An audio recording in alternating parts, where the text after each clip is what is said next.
వడ్డించుకోలేవా?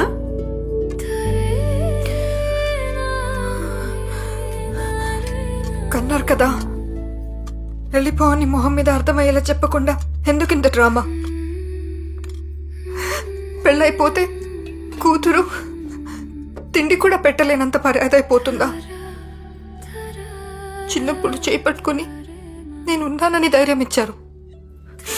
ఇప్పుడు అదే కూతురు కష్టమని వస్తే అవమానంగా చూస్తున్నారు. నన్ను పంపించాలనే కదా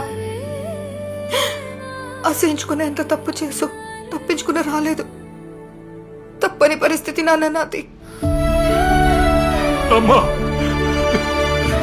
నా తల్లి, నిన్ను బాధ పెట్టాలని మాకెందుకుంటుందమ్మా?